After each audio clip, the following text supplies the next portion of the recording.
Muy buenos días, hermanos. Abran sus Biblias, por favor, en Apocalipsis, capítulo 2, versículo 7. Nosotros terminamos ya el estudio detallado de los versículos del libro de Apocalipsis, pero hoy vamos a comenzar a hacer unas conclusiones generales que nos ayuden a ver en conjunto el libro de Apocalipsis y que nos permitan tener una comprensión general. Si ya tenemos una comprensión detallada, es probable que alguno de nosotros todavía no sepamos cómo unir todas las piezas, ¿sí? O cómo unir todas las partes en Apocalipsis y que eso nos cueste mucho trabajo. Entonces lo que vamos a hacer en estos domingos siguientes son unas conclusiones generales que nos permitan unir todo el estudio de Apocalipsis y de esa manera poder hacer un análisis en conjunto, una conclusión sólida. Apocalipsis capítulo 2, versículo 7 dice: el que tiene oído, oiga lo que el Espíritu dice a las iglesias. No vamos a analizar ese versículo, pero ese va a ser el título de nuestra enseñanza hoy. El que tiene oído, oiga. Y vamos a estudiar o a repasar o a reunir o a sintetizar lo que vimos en los primeros 4 capítulos del libro de Apocalipsis, los primeros 3 capítulos. Apocalipsis dijimos que pudiéramos entenderlo de 2 maneras, ¿sí? Una manera como lo podemos entender es como un libro que se escribe a alguien. Y como todo libro, ¿cierto?, bien elaborado, bien construido, se parte con 2 conceptos o con 2 ideas principales, que es quién escribe y a quiénes escribe, ¿cierto? El autor y los destinatarios, es muy importante. Esta no es una profecía como algunos nos han querido hacer entender, porque las profecías no tienen un autor y un destinatario, simplemente es un oráculo o un mensaje público que se da en una plaza pública, pero no sabemos más, ¿sí? Está como para quien lo reciba. Sin embargo, el libro de Apocalipsis está dirigido, ¿sí? Está claramente dirigido y está también claramente identificado su autor. Entonces no tiene el carácter de una profecía, tiene el carácter de un libro, ¿sí? O de un escrito, o de un documento.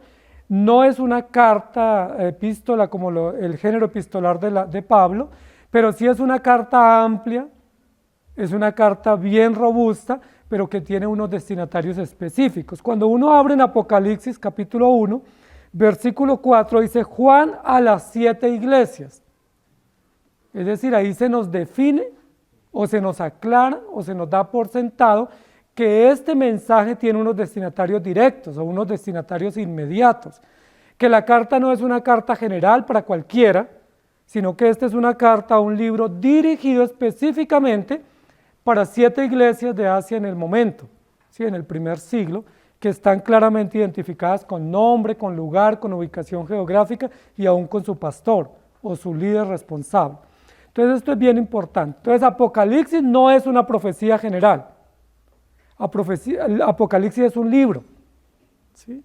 No es una epístola, dijimos que guarda algunas características de epístola, pero no es una epístola porque las epístolas son más cortas o más precisas y son directas a una congregación o a una comunidad o a una persona. Aquí se manda a un conjunto de comunidades o a un conjunto de iglesias. No hay ninguna epístola en el Nuevo Testamento que esté dirigida a un conjunto de iglesias. Este es un libro dirigido a un conjunto de iglesias, a 7 iglesias.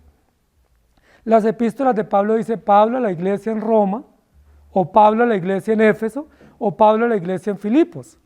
Aquí no dice así, aquí dice a las 7 iglesias, ¿sí? A un conglomerado de cristianos, a un conjunto de iglesias que pertenecen a un gran lugar de un continente de Asia, que es parte de Asia Menor, pero es un gran lugar, no es una sola región, no están en una sola ciudad, son iglesias diversas, no solamente en su membresía, sino también en sus problemáticas.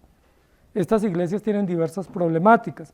Y este libro, o esta carta, o este mensaje que se dirige de Apocalipsis, está claramente autografiado quién lo manda, ¿sí? Quién lo dirige.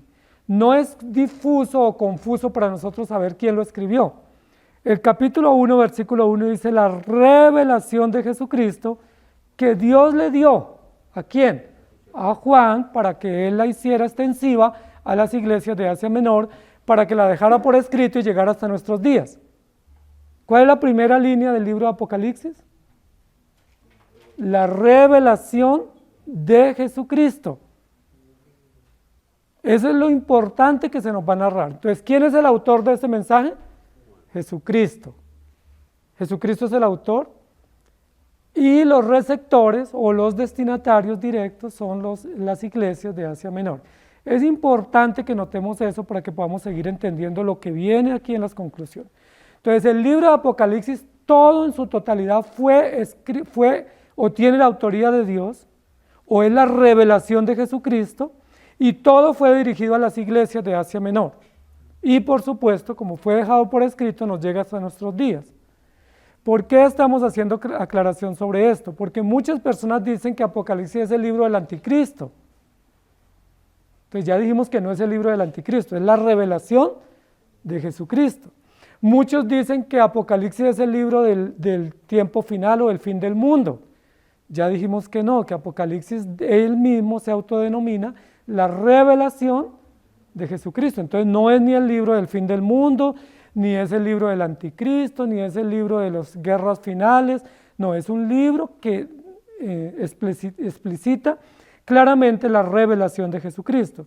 Y no es un libro dirigido al mundo entero, porque la escritura no tiene como finalidad que sea leída o que sea dirigida al mundo entero, sino que tiene unos destinatarios específicos que son los creyentes. Es un libro dirigido a los creyentes. Es muy importante eso. Ahora, ¿qué es lo que nos va a decir Apocalipsis sobre Jesucristo? En los primeros 3 capítulos se nos hacen unas descripciones muy amplias del carácter de Cristo, de las funciones y oficios y títulos y tareas que realiza Jesucristo. Pues yo quiero que notemos muy bien, y ojalá lo puedan subrayar en sus Biblias, que Apocalipsis es la revelación de Jesucristo. Eso ya nos quita a nosotros un manto de duda que hemos creado, ¿cierto? Que Apocalipsis es un libro temerario, que es un libro cataclísmico, que es un libro de susto, que tiene pues ciencia ficción, que uno tiene pesadillas cuando lo lee. No, Apocalipsis dice que es la revelación de Jesucristo. Y yo les pregunto, ¿desde cuándo comienza la revelación de Jesucristo? Desde Génesis capítulo 1. Desde el primer libro de la Escritura hasta el último de la Escritura se nos está revelando Jesucristo en varias etapas o en varios estados, tanto en su humillación como en su exaltación. ¿Sí? Tanto en la primera parte que es un Mesías prometido, como luego un Mesías cumplido, y luego ahora pues un rey vencedor o un cordero vencedor que estamos aguardando. Pero toda la Biblia, desde el principio al fin, tiene como propósito revelar a Jesucristo. Y yo quiero que leamos algunos textos, cómo se presenta Jesucristo en Apocalipsis, porque es muy importante la manera como Él se presenta, porque eso define también el carácter del mensaje, dependiendo del carácter del autor. ¿Sí? ¿Qué dice la Biblia sobre Jesucristo? ¿Quién es Jesucristo? ¿Sí? Entonces, Colosenses capítulo 1 nos ayuda a comprender verdades que en los primeros capítulos se describieron sobre Jesucristo. Colosenses 1, 15 y 16 dice, Él, hablando de Cristo, es la imagen del Dios invisible. Es decir, Jesucristo es el que hace visible al invisible o el que revela al que no podemos ver. ¿Sí? Para los que dicen, muéstreme a Dios y creo. No le podemos mostrar a Dios, pero sí le podemos mostrar a Jesucristo, en su historia, en su revelación, en su mensaje y en todas sus profecías. Luego dice, Él es el primogénito de toda creación. Dijimos que cuando la Biblia dice primogénito no está diciendo primer ser creado, sino el que está por encima o antes de la creación. Porque en Él fueron creadas todas las cosas, las que hay en los cielos y las que hay en la tierra, visibles e invisibles, sean tronos, sean dominios, sean principados, sean potestades. Todo fue creado por medio de Él y para Él. ¿Qué es lo primero que pudiéramos decir sobre Jesucristo en Apocalipsis? Que Jesucristo se presenta en la Escritura como el gran y único creador del universo. Eso lo va a decir más adelante, ¿cierto? En el capítulo 4, capítulo 7, por Él fueron creadas todas las cosas, Él es el creador de todo. Y aunque no lo dice en el capítulo 1, nosotros tenemos que partir de ese hecho. Recuerden que nosotros dijimos, y para sintetizar es importante recordar, que hay 2 grandes hechos en la historia bíblica. Solo hay 2 grandes hechos, 2 hechos enormes que la Biblia va a relatar y a los cuales va a dedicar tiempo. ¿cuáles son los dos grandes hechos en la historia bíblica? ¿Lo recuerdan? Los dos grandes hechos de Dios. Génesis 1, la creación, y el otro hecho está en Génesis 3:15, la redención. Entonces los dos grandes hechos, los dos más enormes, más robustos hechos en toda la historia bíblica son la creación y la redención. Y nosotros dijimos que pudiéramos ponerlos como especie de los rieles de un tren. ¿Sí? Un tren o un metro necesita unos rieles, que son dos rieles por los cuales va. Si tuviera solo uno no podría caminar, necesita dos. ¿Cuáles son esos dos rieles por los cuales se desarrolla o se avanza la historia bíblica? La creación y la redención. Si nosotros enfatizamos excesivamente la redención y desconocemos la creación, ¿qué va a pasar?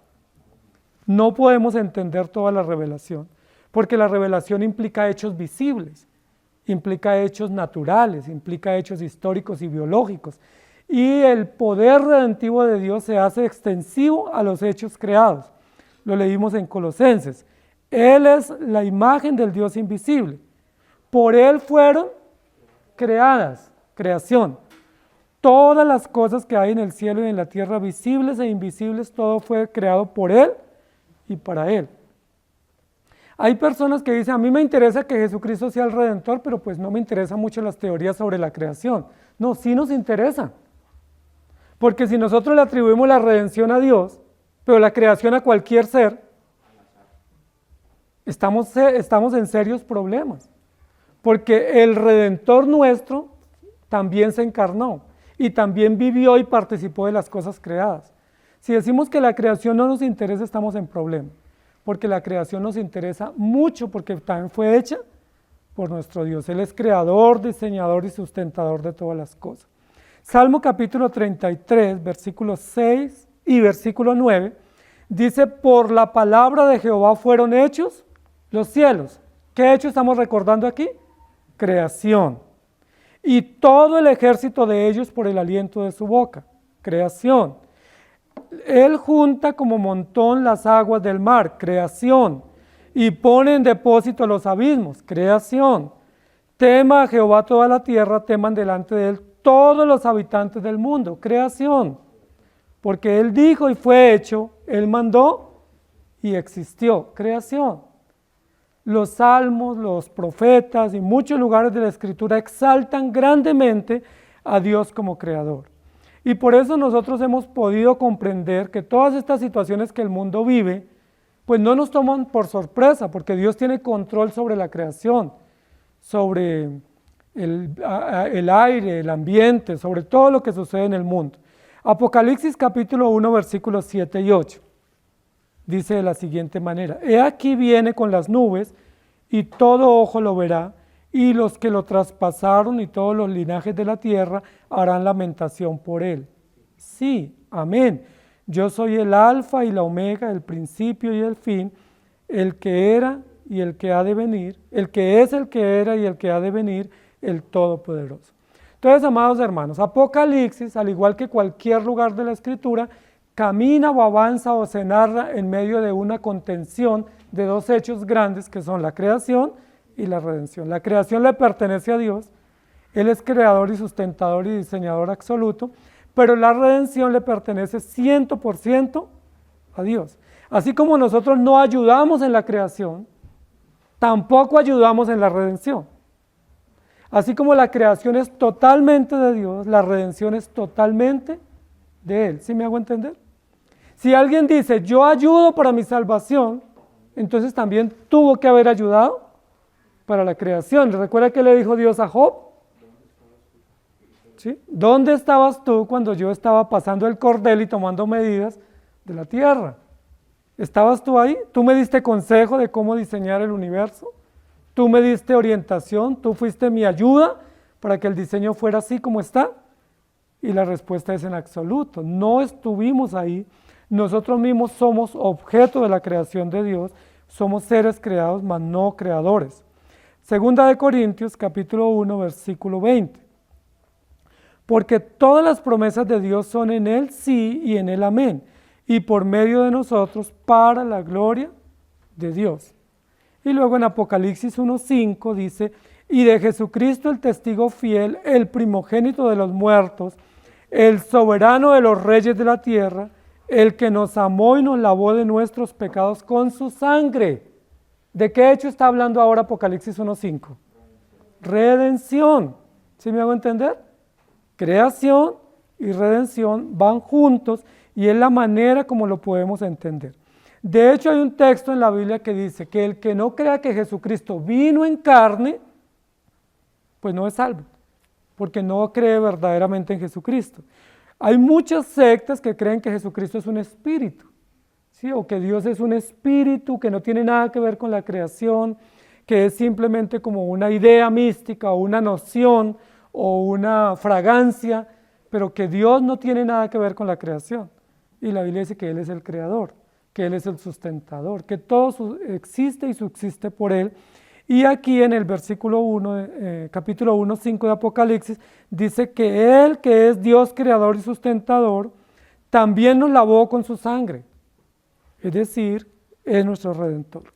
Y en Apocalipsis 19:11 dice, entonces vi el cielo abierto y aquí un caballo blanco y el que lo montaba se llamaba Fiel y Verdadero y con justicia juzga y pelea. Amados hermanos, el que tiene oído, oiga. Eso dice Apocalipsis 2:7. Cuando Apocalipsis 2:7 dice eso, nosotros a veces pensamos que lo que el Espíritu Santo está diciendo, el que quiere escuchar, escuche. Es decir, como que dejó el mensaje al azar, como que soltó el mensaje y el que lo quiera recoger, que lo recoja. Eso no es lo que está diciendo la Biblia. Esa es como la idea con la cual nosotros usamos esta frase. El que quiera oír, oiga. Por ejemplo, yo puedo dar una orden y puedo decir, pues el que la quiera atender, el que la atiende, y que no, pues mire a ver. Esa sería la manera como yo lo hago, pero esta no es la manera como Dios lo hace. Dios no suelta o da o emite su mensaje y dice, el que lo quiera recibir, recíbalo, y el que no, desprécielo. Eso no es lo que está diciendo. Lo que está diciendo aquí es que solamente un público va a recibir el mensaje. Que este mensaje se dio, pero solo un grupo, un público, un pueblo va a recibir el mensaje. ¿Quién es ese pueblo que va a recibir el mensaje? Los elegidos. Exactamente, exclusivamente los elegidos van a atender, no porque quisieron oír, sino porque ellos, estando muertos ahora, tienen vida y siendo sordos ahora escuchan u oyen. Cuando esta frase se repite, que se repite más o menos unas 8 veces en el libro de Apocalipsis, el que tiene oído para oír, oiga, no está diciendo, usted decide si oye o no, porque ahí estaríamos diciendo que la salvación dependería de nosotros y que yo decidiría si acepto o no el mensaje. Lo que está diciendo es, solo los creyentes pueden oír el mensaje y lo pueden aceptar y pueden deleitarse en él. Solo los creyentes pueden recibir el mensaje porque el Espíritu Santo les dio oídos para oír. Los demás no tienen oídos para oír, tienen oídos pero no escuchan las cosas de Dios. Dice la Biblia que tienen oídos mas no oyen, tienen ojos mas no ven. ¿Sí? Andan ciegos, andan de un lado para otro porque no han sido regenerados. Pero los creyentes han sido regenerados. Por eso ese mensaje se dirige ¿a quiénes? A las iglesias. El versículo dice, el que tiene oído para oír, oiga lo que el Espíritu dice a las iglesias. La pregunta es, ¿y dónde están los que van a oír? En las iglesias. Afuera no. Afuera no están porque los que están afuera no quieren oír, no escuchan, no están dispuestos, no les interesa el mensaje. Los únicos que están dispuestos para oír son los que Dios ha añadido a su iglesia y los que Dios les ha dado la capacidad de oír para atender. Por eso este versículo se volvió una frase o un refrán en los primeros capítulos de Apocalipsis.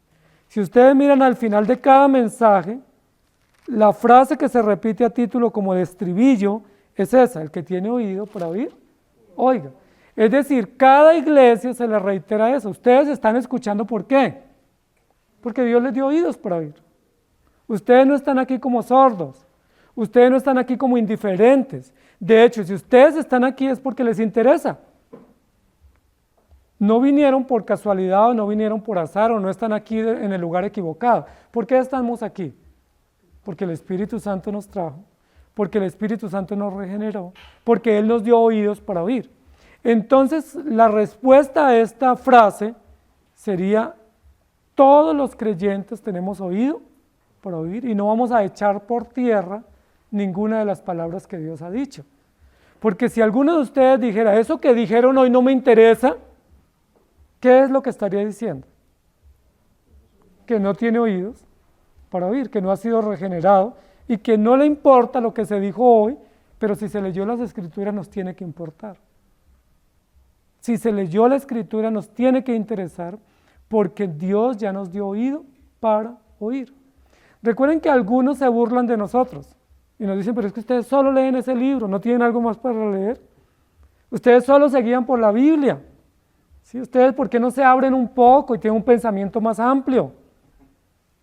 Nosotros tenemos que decir, es que ya tuvimos ese pensamiento amplio y no nos sirvió.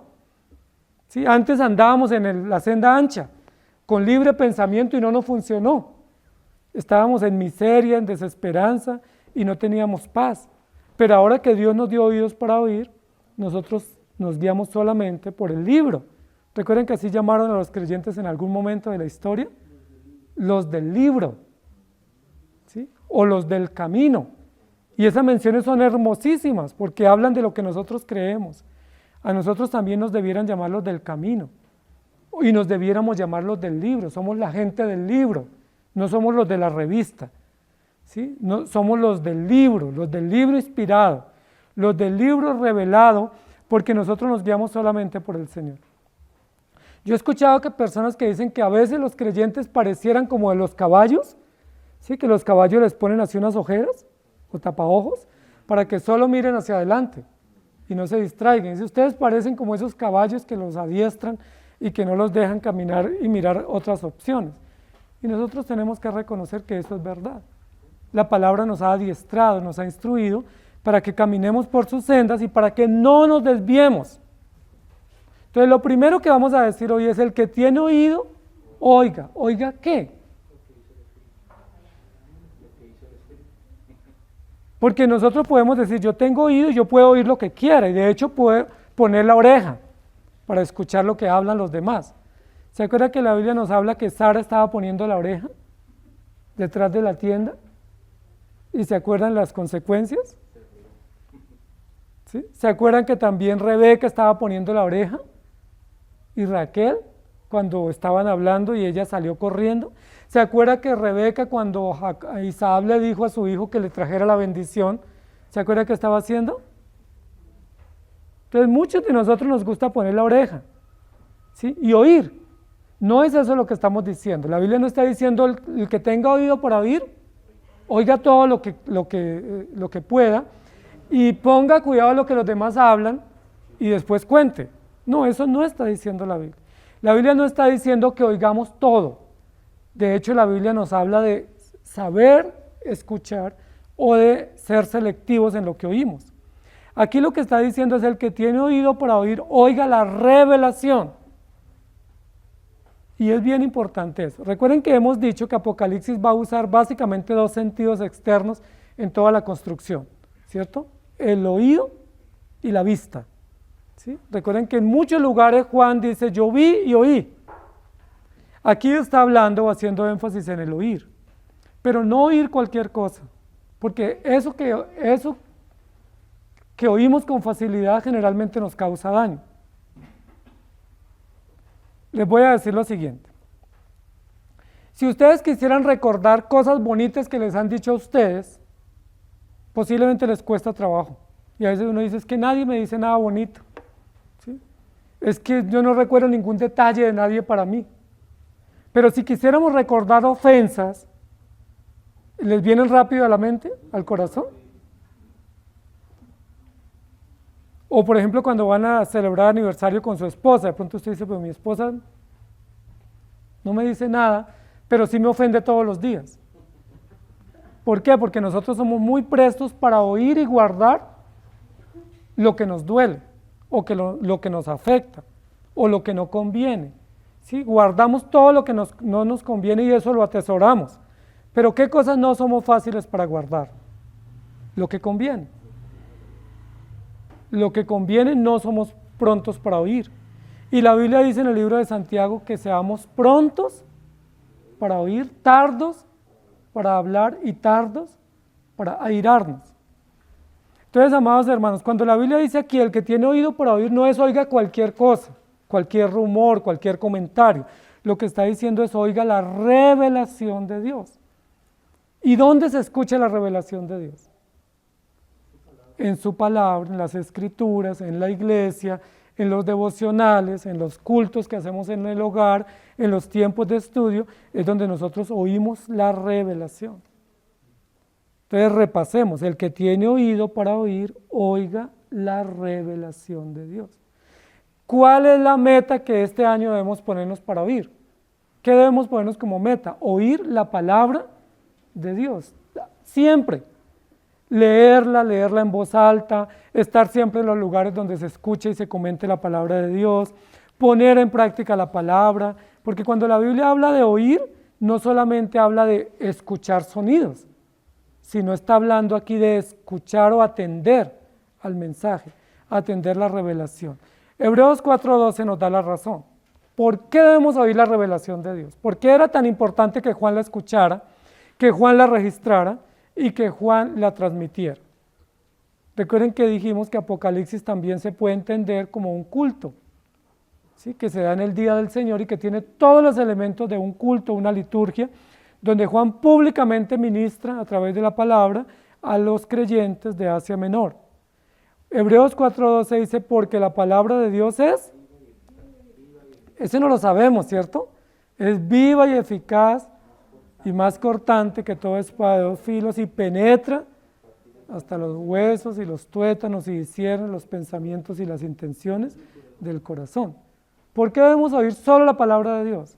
Porque la palabra de Dios es viva y eficaz, porque la palabra de Dios es poderosa, porque la palabra de Dios quebranta, porque la palabra de Dios nos da consejos, nos da principios, nos da pauta, nos da sabiduría, porque la palabra de Dios nos orienta en todo lo necesario para la vida, porque la palabra de Dios nos da toda la instrucción necesaria para poder vivir.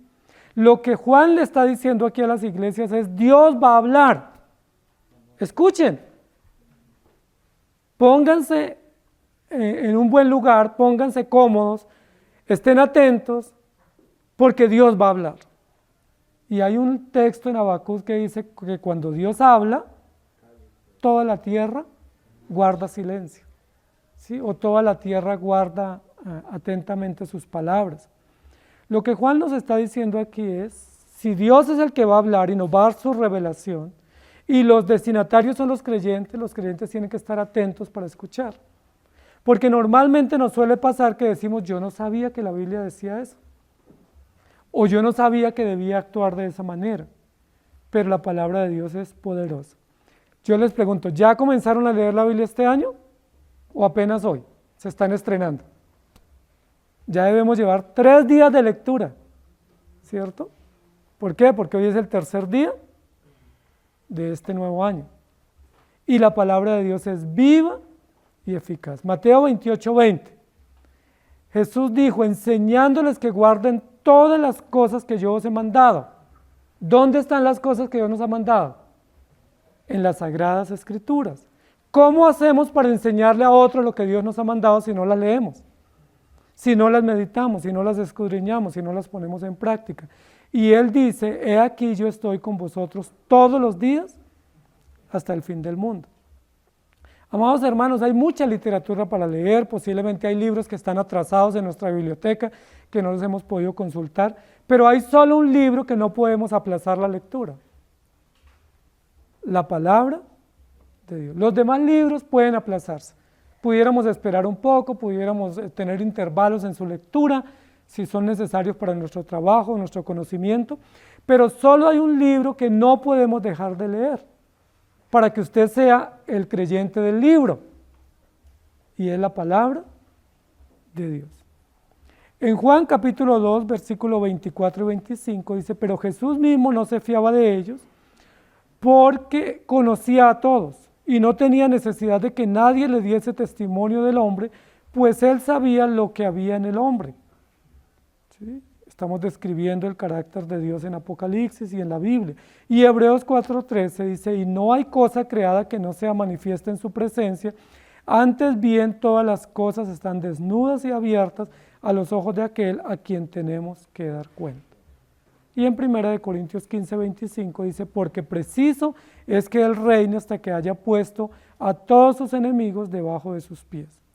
Amados hermanos, si ustedes y yo estamos entendiendo no solo Apocalipsis, sino toda la Escritura, y estamos atendiendo y escuchando el mensaje, debemos reconocer que lo único digno de ser escuchado es la palabra de Dios.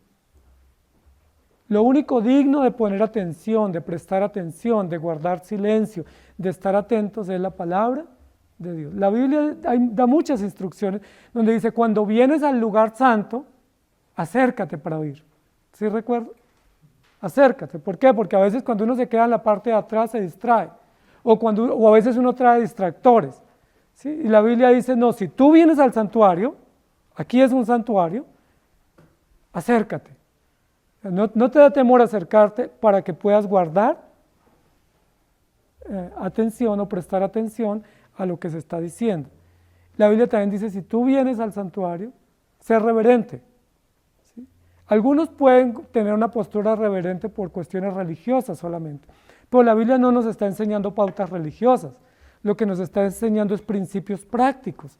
¿Por qué yo debo estar reverente cuando estoy en el templo? Porque si no, no puedo escuchar. ¿Sí?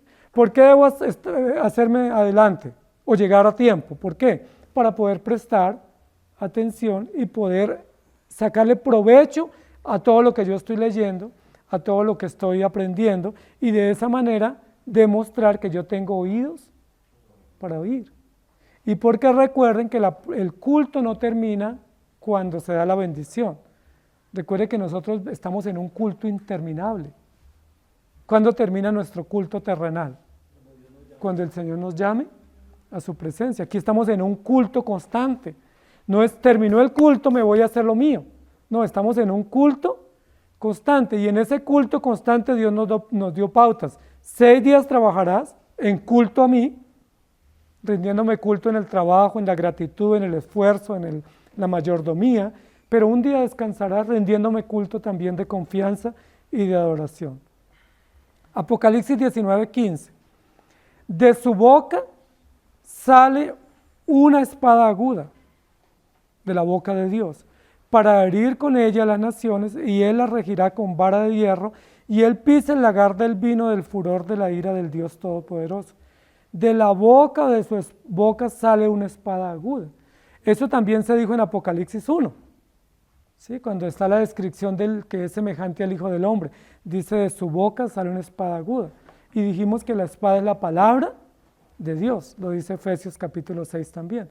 La espada es la palabra de Dios. ¿Qué sale de la boca de Dios? Su palabra. Y su palabra es como espada de doble filo que hiere y quebranta, pero también sana y restaura.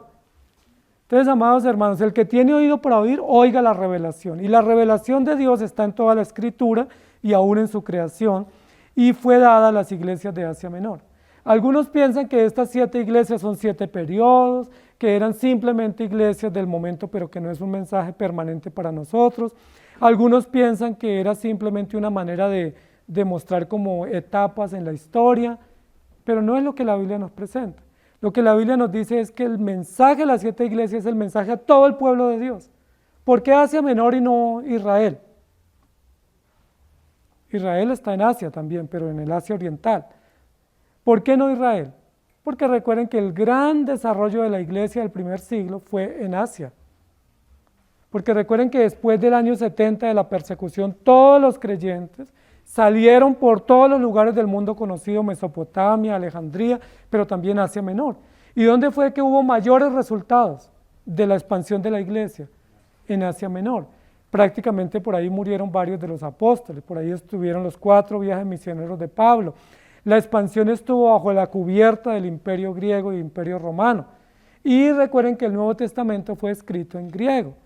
Entonces el gran grueso del desarrollo, del pensamiento, de la cultura y aún del idioma con el cual se registró la escritura estuvo en Asia. Entonces Dios intencionalmente elige 7 iglesias de Asia Menor, pero no es exclusivo el mensaje para ellos. Ese mensaje representa toda la iglesia universal. ¿Estamos de acuerdo?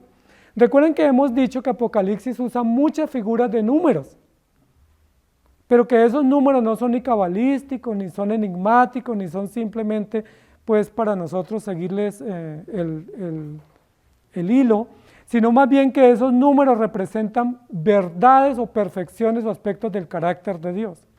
Entonces hemos dicho que las series de 7 en Apocalipsis pueden representar una serie de totalidad, ¿sí? O de algo completo o algo perfecto. Entonces tenemos 7 iglesias, 7 espíritus, 7 candeleros, 7 estrellas en el capítulo 1 y capítulo 2, y luego a partir de los otros capítulos vamos a ver otras series. Hay 4 grandes series en Apocalipsis, todas de 7, las 7 iglesias, que son los receptores del mensaje, luego tenemos las 7 copas, las 7 trompetas, las 7 copas y las 7 sellos, los 7 sellos, que son los que vienen. Muy bien, entonces esos 7 sellos no es nada cabalístico, sino son maneras simbólicas de representar el mensaje para mostrar el carácter del mensaje, es decir, el carácter completo, pleno, perfecto, total. Cuando la Biblia habla que se dirige a las 7 iglesias, lo que está diciendo es que se dirige a la totalidad de los creyentes, o a la totalidad del pueblo de Dios, o a la totalidad de las iglesias, representadas por 7 iglesias físicas, literalmente hablando, pero que simbolizan esas 7 iglesias todo el pueblo, incluidos nosotros hoy en día. Entonces, el que tiene oído para oír, oiga la revelación de Dios, y en segundo lugar, confíe en su redención.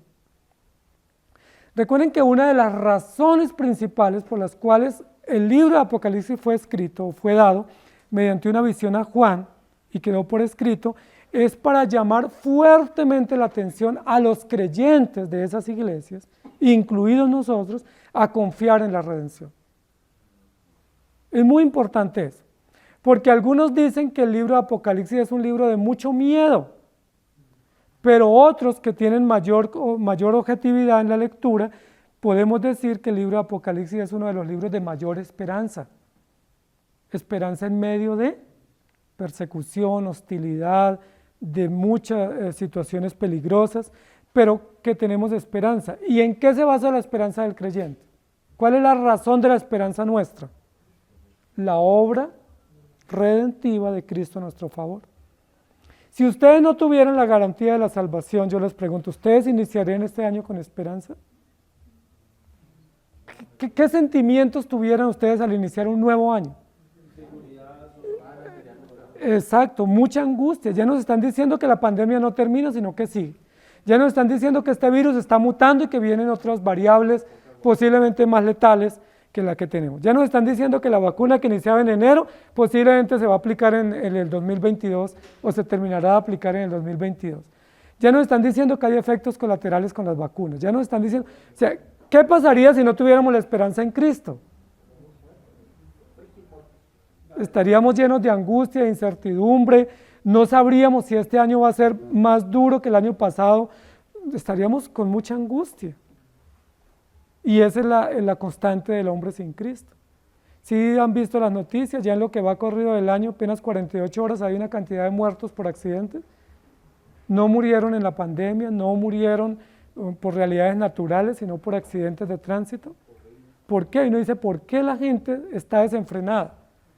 ¿Por qué la gente se embriaga? ¿Por qué luego toman un vehículo embriagados y salen a la calle con su familia, poniendo en riesgo su familia y la de los demás? O sea, ¿por qué lo hacen? Porque no tienen esperanza, porque no tienen la confianza, la garantía, la certeza que ustedes y yo tenemos de nuestra redención, que si morimos hoy, morimos para el Señor. Y si Dios nos deja vivir, pues vivimos para Él también. Entonces, lo que el libro de Apocalipsis tiene como propósito práctico, además de que se conozca la revelación, es que entendamos que hay 2 grandes hechos de Dios y que en esos 2 grandes hechos de Dios podemos confiar. Dios es el creador y sustentador. Nos dicen de calentamiento, de extinción de la capa de ozono, nos dicen de sequedad, de agotamiento de agua potable, cualquier cantidad de recursos que se van a acabar y nos vamos a morir. Pero nosotros confiamos que Dios es creador y sustentador. Hay que ser buenos administradores de los recursos, hay que ser buenos administradores de la creación, pero no confiamos en la buena administración que le demos, confiamos en que Dios, que dijo que mientras la tierra permanezca no faltará el cultivo, la cosecha, la siembra, el frío, el invierno, pero también confiamos en la redención, que si nosotros muriésemos hoy, o aún si no morimos pero vivimos, pues tenemos esperanza. No estamos en esa angustia por las noticias, no estamos desenfrenados en una sin salida. Ustedes saben, según las estadísticas, que muchas de ellas no se han hecho públicas, que muchas personas en el año pasado sufrieron de enfermedades, de depresión, de soledad, de frustración, que se aumentó el suicidio, que se aumentaron las peleas, la hostilidad, la irritabilidad. ¿Por qué?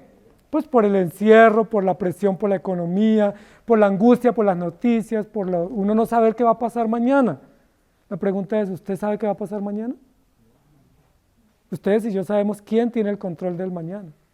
Y aunque no sabemos qué va a suceder mañana, sabemos quién está controlando el mañana. Y sabemos exactamente que va a suceder lo que Él en su voluntad determine. Y que aun si eso no nos agradara, pues es perfecto y sabio porque la voluntad de Él es así. Y sabemos que todo lo que Dios determine es bueno en gran manera. Nosotros confiamos en la redención del Señor porque Él nos dio oídos para oír. Amados hermanos, el propósito de Apocalipsis no es que nos asustemos con monstruos de 10 cabezas y 7 cuernos, y no es que nos asustemos con bestias dragónicas que aplastan y hollan en la tierra.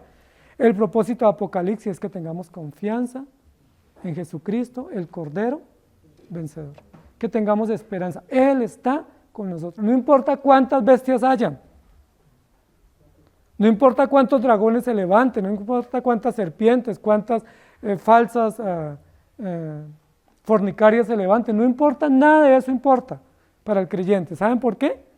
Porque ustedes y yo tenemos nuestra confianza puesta en el Señor. Él es nuestro Dios. Y yo estoy seguro que ustedes al finalizar el año hicieron una oración o al comenzar el año diciendo, Señor, mi vida, mi familia está en tus manos. ¿Estamos de acuerdo? Nosotros no estábamos desenfrenados a la medianoche, o en el último día o en el primer día. Nosotros estamos conscientes de que Dios nos está regalando un día más de vida o un año más de vida.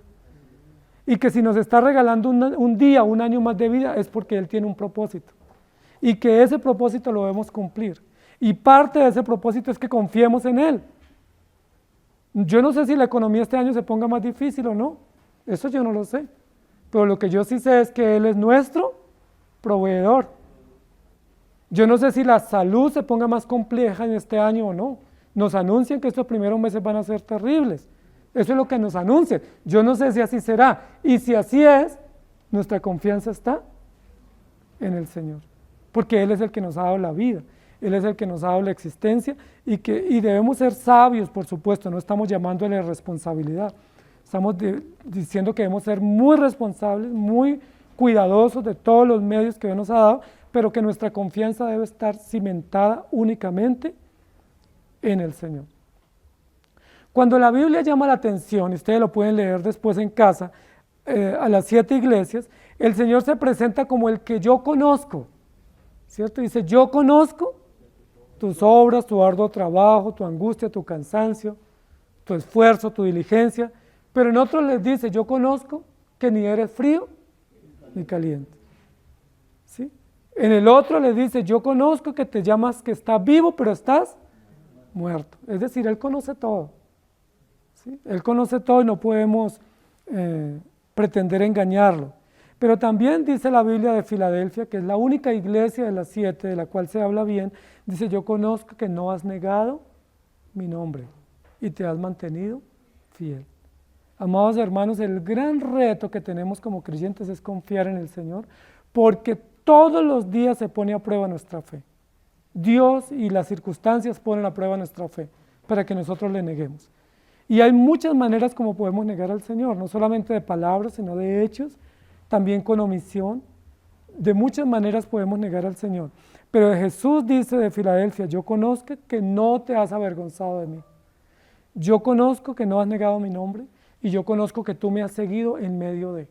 Es de la única iglesia que no hay un reproche. De todas las demás hay reproches. Pero esos reproches, uno diría, quisiéramos estar en la iglesia de Filadelfia, en la que no hay reproche. Sí, recuerde que Filos tiene que ver con amor, Filadelfia es amor fraternal. Entonces tiene que ver con una iglesia donde se vivía el amor fraternal de verdad. Sí, sin celos, sin dolor, sin reclamos, sin envidia, sin egoísmo. Era una iglesia ejemplar, Filadelfia. Y es la única que no se reprocha. ¿Quién de ustedes quisiera estar en esa iglesia? Todos, ¿cierto? Pero no estamos en Filadelfia, estamos en Esmirna, estamos en la Odisea, ¿sí? Estamos en Betania, estamos en Éfeso, donde se ha enfriado el primer amor. ¿Sí? ¿Por qué es importante no estar en Filadelfia y sí estar en Éfeso, en Esmirna, en Corinto, donde hay tantos reproches? Porque en medio de los reproches dice, yo estoy en medio de ustedes. Yo camino en medio de ustedes.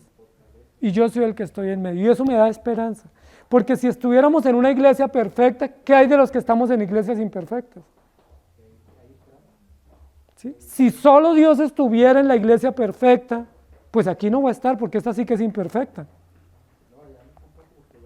Entonces Dios no estaría en medio de nuestra iglesia, porque nuestra iglesia es muy imperfecta, porque somos pecadores, somos inconstantes, porque negamos al Señor, algunos ni frío ni caliente, algunos con el amor primero menguado. Pero la gran esperanza no es que Cristo no tenga reproche de nosotros. La gran esperanza es que Cristo esté en medio de nosotros a pesar de los reproches. Y eso sí que es esperanzador. ¿Por qué de 7 iglesias, 6 tienen reproche? Pero en esas 6, ¿qué dice el Señor? Yo soy la columna, yo soy la llave, yo soy la puerta, yo soy el que estoy gobernando, yo soy el que estoy en medio de usted, y eso sí que nos da esperanza. Porque algunos propenden por la iglesia perfecta, y amados hermanos, esa aquí nunca va a existir. Y yo les he dicho, si hubiese una iglesia perfecta, apenas lleguemos nosotros la dañamos. Si existiera, ¿sí? La echamos a perder, porque nosotros somos imperfectos. Pero no existe la iglesia, ni pretendemos la iglesia perfecta. Yo no les estoy diciendo, propendamos este año por tener nuestra iglesia perfecta, porque sería una falsedad. No, lo que debemos propender es por ser fieles, constantes y pedirle al Señor que nos ayude. Y que en medio de todas nuestras imperfecciones, el Señor pues está en medio de nosotros y como dice la Escritura, se pasee en medio de los candeleros. Hechos capítulo 17, versículo 6, dice, pero no hallándolos, trajeron a Jasón y a algunos hermanos ante las autoridades de la ciudad, gritando, estos que trastornan el mundo entero, también han venido acá. Y esto me parece una publicidad extraordinaria para los apóstoles, ¿cierto? Porque los estaban buscando para echarlos a la cárcel, no los encontraron, pero encontraron unos creyentes, Jasón, que era uno de los que había hospedado a Pablo, y a otros hermanos, y los traen, y ellos gritando, los griegos y los judíos ortodoxos, gritando, estos que trastornan el mundo entero, también han venido acá. Amados hermanos, no podemos quedarnos callados de predicar el Evangelio. Si usted confía en el Señor, este año tiene que predicar, más de lo que hizo el año pasado, constantemente, porque ese es nuestro encargo, es la manera como testificamos que creemos en Él. No testifica el que se esconde o el que le da miedo, testifica el que sale de la luz. Dice la Biblia, no se pone una luz debajo de la cama, debajo de la mesa, se pone encima para que alumbre. ¿Dónde estás tú? ¿Eres tú de los que trastorna el mundo? En el buen sentido, ¿no? ¿Sí? En el buen sentido, con la predicación, con el ejemplo, con los principios. Y Apocalipsis capítulo 3, versículo 9 dice, he aquí yo entrego de la sinagoga de Satanás a los que se dicen ser judíos y no lo son, sino que mienten. He aquí yo haré que vengan y se postren a tus pies y reconozcan que yo te he amado. Recuerden que esa es una censura que va a hacer Juan en Apocalipsis muchas veces, los que se dicen ser judíos y no lo son. Pero pudiéramos cambiar esa palabra judíos por otra. ¿Por cuál se les ocurre? A los que se dicen ser cristianos o creyentes y no lo son. ¿Qué pasa con ellos? Dice el Señor, yo los expondré a vergüenza. Yo los delataré para que vengan y se den cuenta que ellos realmente son falsos, o que se arropan con ropas de apariencia, pero no lo son, porque el creyente está llamado a confiar únicamente en la redención del Señor. Por eso 1 de Pedro 5:8 dice, sed sobrios y velad, porque vuestro adversario el diablo, como león rugiente, anda alrededor buscando a quien devorar. Y la pregunta es, ¿hallará alguien a quien devorar? ¿A quiénes? ¿Quiénes son los que son presa fácil del devorador? Los que se dicen ser y no son. Porque los que son van a ser guardados. Eso es lo que dice la Biblia. Aquellos que son realmente hijos de Dios serán preservados hasta el final, pero los que se dicen ser y no son, fácilmente son devorados por Satanás. Segunda de Pedro, capítulo 2, 15 y 16, dice, han dejado el camino recto, los que se dicen ser, ¿no? Dice, y se han extraviado siguiendo el camino de Balaán, hijo de Peor, el cual amó el premio de la maldad y fue reprendido por su iniquidad. Pues una muda bestia de carga, hablando con voz de hombre, refrenó la locura del profeta. Han dejado el camino y se han extraviado. Ahí no está hablando de creyentes, está hablando de aparentes creyentes. No está hablando de hijos de Dios, sino aparentes religiosos que simulan. Pues recuerden que en las iglesias de Apocalipsis también habían por lo menos 3 o 4 corrientes fuertes de aparentes cristianos. ¿Se acuerdan? Que unos eran cristianos baalamitas, ¿sí? Unos cristianos nicolaitas y unos cristianos jezabelitas. ¿Cómo la ven? Y la Biblia los condena, ¿sí? Y Juan los va a censurar y va a decir, ellos no son, se camuflan, se meten a las iglesias, aparentan movimientos cristianos, pero no son baalamitas. ¿Y recuerdan por qué se condenan a los baalamitas? Dice porque ellos compraban favores espirituales, negociaban con la fe, ¿sí? Cobraban los servicios espirituales, cobraban por milagros y Dios los condena. Que la Biblia dice, de gracia recibiste, dad de gracia, ¿sí? Cuando nosotros ofrendamos o diezmamos, lo hacemos voluntariamente. No estamos pagando un servicio que Dios nos haya dado. No estamos pagando ni comprando un favor, ni siquiera negociando. Estamos voluntariamente, y si usted no quiere dar, no da, no hay problema, ¿sí? Pero voluntariamente cumplimos un deber que Dios nos ha dado. ¿Recuerdan cuando la Biblia habla de los nicolaitas? Era otra secta también peligrosísima, que se habían metido a la iglesia de Asia, y también los jezabelitas, que mezclaban placer con fe y prácticas sexuales con Biblia. Entonces, amados hermanos, cuando la Biblia nos dice, el que tiene oído para oír, oiga, significa confíe. ¿Sí? ¿Usted escucha el mensaje? ¿Están escuchando? Entonces confíen en el Señor. Es un llamado a confiar en el Señor en este año, a tener más confianza que la que tuvimos anteriormente. Y de hecho, por eso es necesario las diversas pruebas, porque la Biblia dice que en medio de diversas pruebas nosotros crecemos en confianza. Yo no sé si, bueno, posiblemente en algún momento podamos ir contando cómo hemos crecido, cómo el Señor nos ayudó a crecer el año que terminó. ¿Sí crecieron en algo? En confianza, en dependencia, en saber que Dios está en control de todo, en que la economía nuestra está en las manos del Señor, en que pues no depende de nuestras fuerzas, depende del Señor, que aún con salud frágil Dios nos guardó. O sea, la vida cristiana es una vida de confianza. Y si Dios no nos ha llamado es porque Él está esperando 2 cosas de nosotros. Una, que prediquemos el Evangelio, y otra, que confiemos en Él. Que crezcamos en confianza. Y yo creo que este año debe ser ese, el año de confiar más en el Señor y dejar de confiar menos en nosotros, confiar menos en nosotros. Y en Juan capítulo 14, versículo 21 dice, el que tiene mis mandamientos y los guarda, este es el que me ama. El que me ama será amado por mi Padre, y yo le amaré y me manifestaré a él.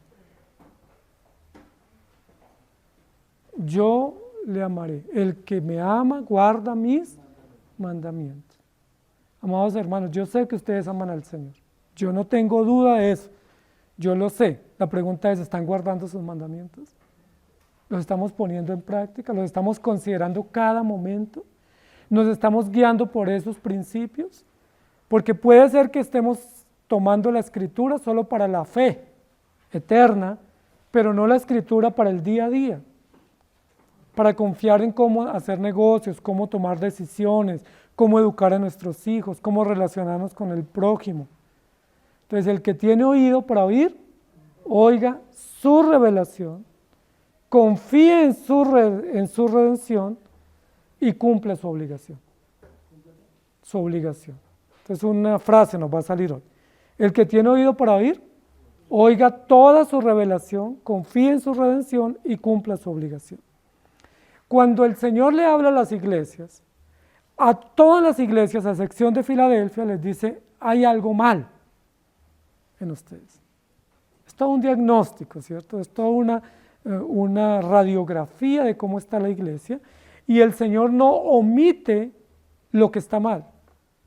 Hoy en día nosotros cuando nos dicen lo que está mal nos ofendemos, ¿cierto? Tenemos esa particularidad, somos una sociedad muy frágil, una generación muy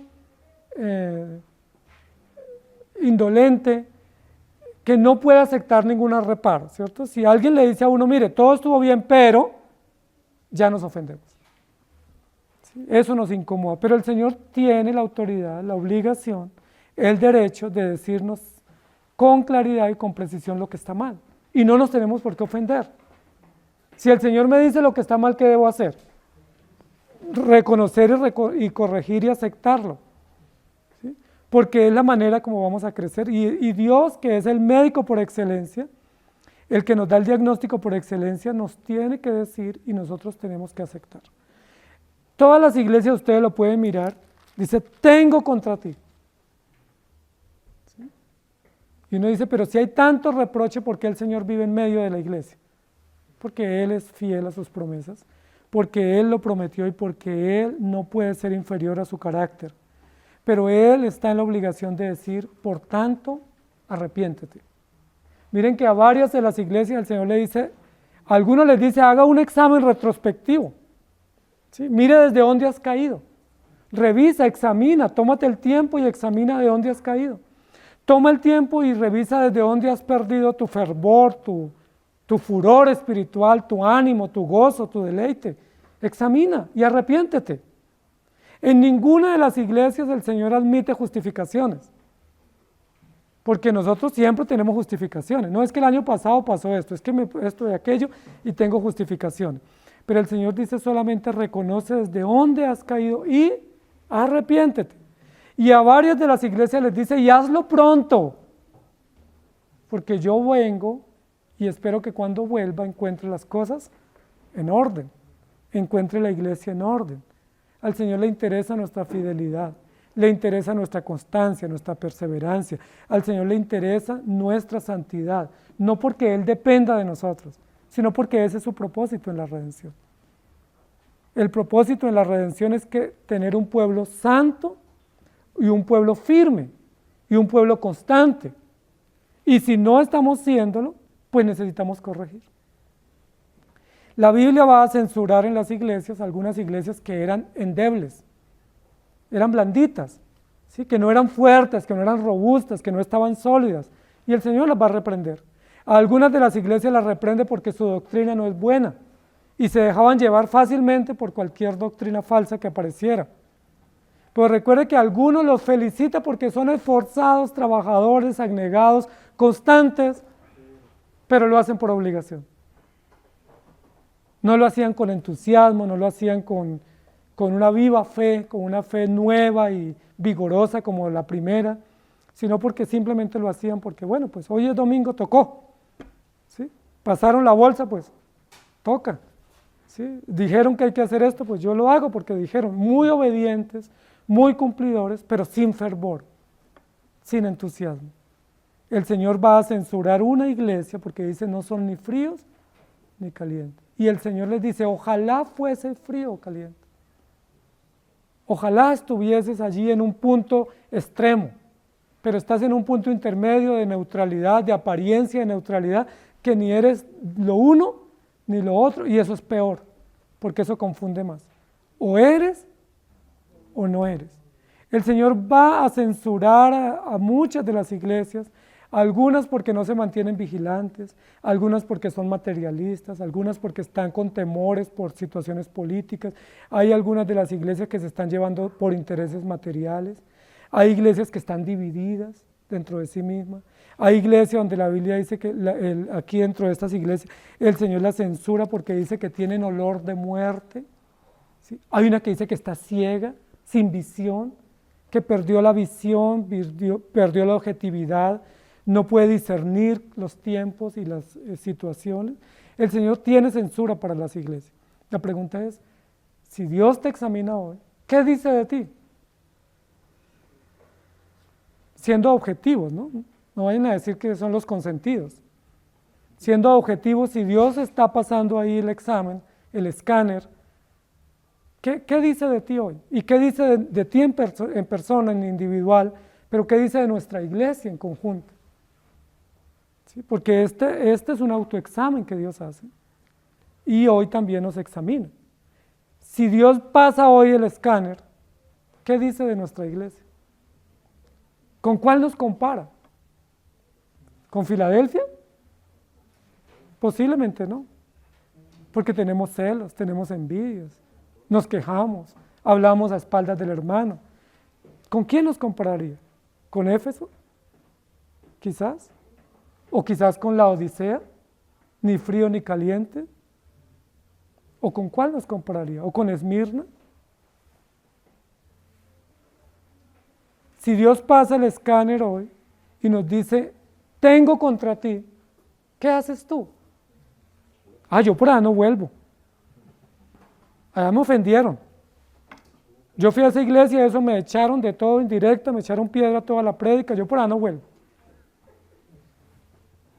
Esa puede ser una salida de alguien.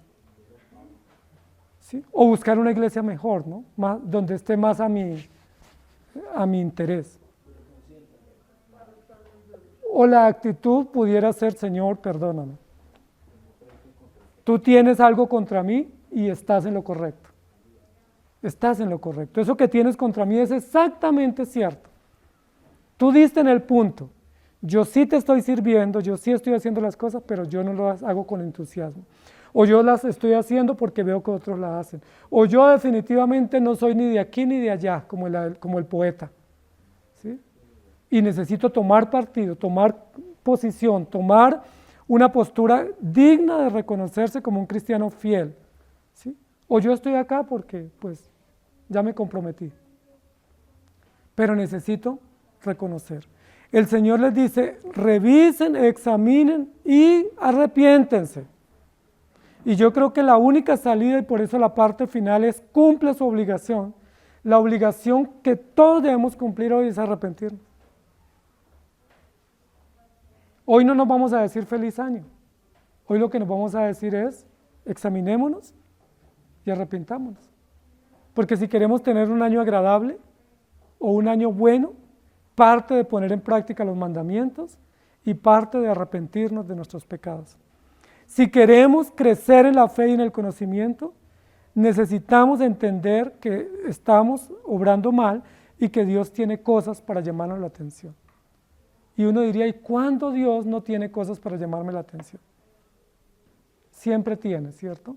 Siempre hay cosas que faltan. Y el ejemplo son esas 6 iglesias en las cuales el Señor dice que tiene siempre un reclamo contra ellas, un reclamo porque algunas están desnudas, algunas están ciegas, algunas están indiferentes, indolentes. ¿Sí? Algunos de esos pecados tenemos, si no todos, ¿cierto? Pero algunos de esos pecados tenemos. Y el Señor nos está diciendo, tengo contra ti. ¿Qué tiene Dios contra ti hoy? ¿Qué tiene Dios contra ti? La primera pregunta. Y la segunda pregunta es, ¿qué vas a hacer con eso que Dios tiene contra ti? Dios tiene reproches contra ti, no te está reprochando como hijo. Él ya te aceptó como hijo, ya te amó y te perdonó como hijo. Él te está reprochando por cosas que haces, por prácticas que tienes, por acciones que tienes que no le agradan a Él y que tú sabes y que Dios te está mostrando por su palabra. ¿Qué vas a hacer con eso? La Biblia nos da solo una salida. Por tanto, arrepiéntete. No hay otra salida. Gálatas capítulo 6, versículo 1 dice: hermanos, si alguno fuere sorprendido en alguna falta, vosotros que sois espirituales, restauradle con espíritu de mansedumbre, considerándote a ti mismo, no sea que tú también seas tentado. Esa es la actitud fraterna entre nosotros. Yo ante Dios debo arrepentirme, pero ¿cómo debo tratar al hermano que está en una condición distinta a la mía? ¿Cómo lo debo tratar? Al hermano que comete un pecado distinto al mío, o al que comete el mismo mío y entonces me autorrefleja y entonces yo me ofendo. Dice la Biblia, tratarlo con mansedumbre, considerándolo, considerándome yo también frente a él. Y en Santiago capítulo 5, 19 y 20 dice: hermanos, si alguno entre vosotros se ha extraviado de la verdad y alguno le hace volver, sepa que el que haga volver al pecador del error de su camino, salvará de muerte un alma y cubrirá multitud de pecados. Si alguno se ha extraviado, ¿qué debemos hacer? Condenarlo, señalarlo, juzgarlo. ¿Qué es lo que sabemos hacer, no? ¿Qué debemos hacer? Restaurarle, animarle, atraerle, llamarle, estar cerca de él. Dice, y si alguien le hace volver, pues él tiene un premio o tiene una recompensa de parte de Dios, porque ha contribuido a que un pecador venga a la congregación o al pueblo. Romanos 16, 17 y 18. Mas os ruego, hermanos, que os fijéis en los que causan divisiones y tropiezos en contra de la doctrina que vosotros habéis aprendido y que os apartéis de ellos. Porque tales personas no sirven a nuestro Señor Jesucristo, sino a sus propios vientres, y con suaves palabras y lisonjas engañan los corazones de los ingenuos. Y 2 Corintios 12, 9 y 10. Y me ha dicho, bástate mi gracia, porque mi poder se perfecciona en la debilidad. Por tanto, de buena gana me gloriaré más bien en mis debilidades, para que repose sobre mí el poder de Cristo. Por lo cual, por amor a Cristo, me gozo en las debilidades, en afrentas, en necesidades, en persecuciones, en angustias, porque cuando soy débil, entonces sois fuertes. Y Juan 8:51, de cierto os digo, el que guarda mi palabra nunca verá muerte. El que tiene oído para oír, oiga. ¿Oiga qué? La palabra de Dios, el mensaje de Dios, la revelación de Dios. No escuche lo demás, porque posiblemente lo demás no le sirve y le hace daño. Escuche la palabra de Dios. ¿Para qué? Para que confíe en la redención del Señor, para que crezca en confianza y en obediencia, para que se vuelva robusto y sólido en la fe y sea una columna en la iglesia y en su hogar y en la sociedad, y para que cumpla su obligación. ¿Cuál obligación tenemos? Arrepentirnos. Tengo algo contra ti. Es muy interesante que el Señor en todas las iglesias dice, yo conozco tu trabajo. Y a mí me llama la atención porque normalmente nosotros nos quejamos de que nadie se da cuenta de lo que hacemos. ¿Cierto? Uno dice, pues es que yo limpio y limpio y limpio y nadie valora. Yo hago y hago y hago y nadie agradece. Yo me esfuerzo y me esfuerzo y no hay un incentivo. ¿Cierto? Ese es un reclamo. Pero el Señor dice, yo conozco. Yo conozco tu arduo trabajo, conozco tu esfuerzo, conozco tus obras, conozco tu diligencia, conozco tus lágrimas, tu trasnocha, tus sacrificios. Yo lo conozco. No piense que no lo sé, no piense que no lo veo y que no lo valoro. Pero así como valoro y veo y conozco tu esfuerzo y tu sacrificio y tu fatiga, también veo lo que estás haciendo mal. Y también lo sé. Y eso si no quisiéramos que Dios lo sepa. Pero Él dice, yo también conozco y por lo tanto, arrepiéntete. Amados hermanos, tenemos un gran deber frente al mensaje. No solamente oírlo, sino ponerlo en práctica. Y no solamente ponerlo en práctica, sino también arrepentirnos. Tú tienes dos opciones en esta mañana.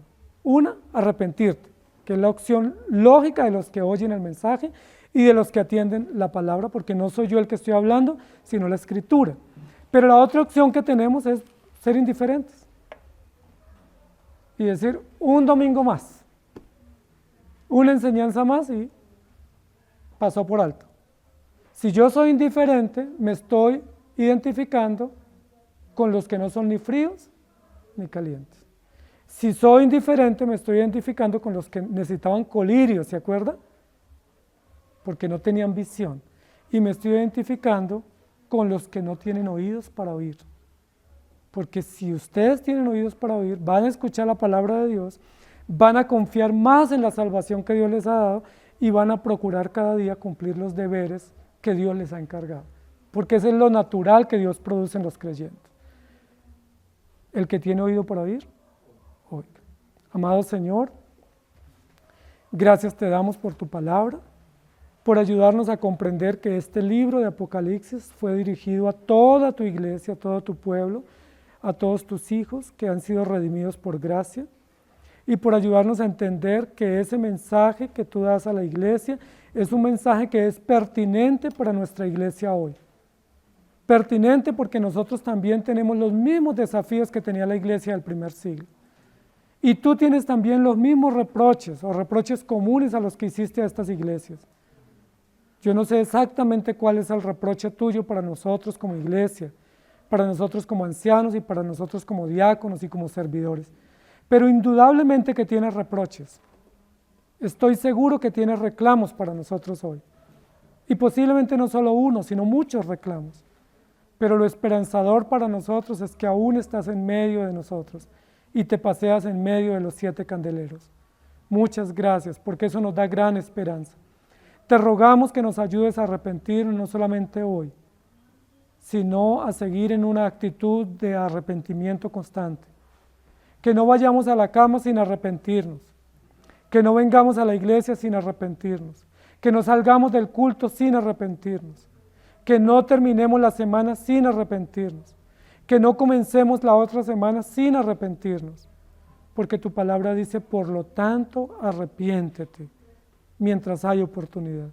Y hoy como iglesia nos arrepentimos de todo lo mal que estamos haciendo, de todo lo mal que hemos hecho, de todas nuestras actitudes pecaminosas, indiferentes, indolentes, de nuestra falta de perseverancia, de nuestra falta de confianza, de nuestra falta de amor.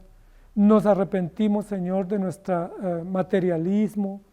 Nos arrepentimos, Señor, de escuchar más el mundo que tu palabra, de guiarnos más y angustiarnos más por lo que el mundo dice y no confiar en tu palabra. Perdónanos, Señor.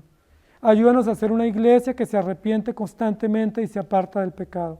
Ayúdanos a ser creyentes diligentes en esa labor de arrepentimiento. Perdónanos si somos como la iglesia de Éfeso, que hemos perdido el primer amor. O perdónanos si somos como la iglesia de la Odisea, que no somos ni frío ni caliente. O perdónanos si somos como la iglesia de Esmirna, Señor, o como la iglesia, las otras iglesias que están aquí mencionadas. Perdónanos, Señor. Porque hay consecuencias para una iglesia indiferente, una iglesia materialista o una iglesia falsa en su doctrina. Guárdanos, Señor, de caer y mantenernos en esos pecados y ayúdanos a arrepentirnos cada día. Ayúdanos, Señor, a arrepentirnos de las malas obras que estamos cometiendo en nuestros hogares, con nuestra esposa, con nuestro esposo, con nuestros hijos o con nuestros padres. Ayúdanos a arrepentirnos de nuestras malas acciones que estamos cometiendo con nuestros vecinos. Ayúdanos, Señor, porque estamos proclamando un año bueno, pero ese año bueno no viene si no nos arrepentimos, si no guardamos tus mandamientos, si no confiamos en ti, si no dependemos de ti, si no nos confiamos por entero a ti, Señor. Ayúdanos, por favor, y que el que tenga oído para oír, oiga tu palabra, y no la pase por alto, no la eche a tierra, sino que la considere seriamente en lo profundo de su corazón, en la intimidad de su relación contigo y se arrepienta. Que todos hoy no salgamos de este lugar sin arrepentirnos, sin confesar nuestros pecados, sin suplicarte que nos perdones, sin suplicarte que nos ayudes, Señor. Queremos tener familias más unidas, más estables, más amorosas, más justas. Queremos tener hogares más santos, más rectos, más piadosos, pero eso no va a suceder si no nos arrepentimos. Queremos tener una iglesia más unida también, más creciente, más fervorosa, más próspera en todos los sentidos, pero tampoco va a suceder si no nos arrepentimos. Queremos tener economías más sólidas, negocios más prósperos, unas economías más solventes, pero tampoco va a suceder si no nos arrepentimos. Ayúdanos, Señor. Ayúdanos porque somos muy fáciles para recordar las ofensas que otros nos causan, pero somos tan indiferentes para aceptar y reconocer las ofensas que te causamos a ti y que causamos a la iglesia y que causamos a nuestra familia y que nos causamos unos a otros. Perdónanos, por favor. Ten misericordia de nosotros y ayúdanos, Señor. Y gracias porque aún en medio de todos los reproches que tú haces a las iglesias, a cada una le das una promesa. Serás columna en el templo. Tendrás un nombre con una piedrecita blanca que no borraré jamás. Te sentarás a la mesa conmigo. Gracias porque los reproches no quitan la promesa de la vida eterna, pero los reproches sí traen consecuencias temporales. Ayúdanos, Señor, a arrepentirnos. Te lo suplicamos en el nombre del Señor Jesús. Amén. Que el Señor les bendiga, querida iglesia.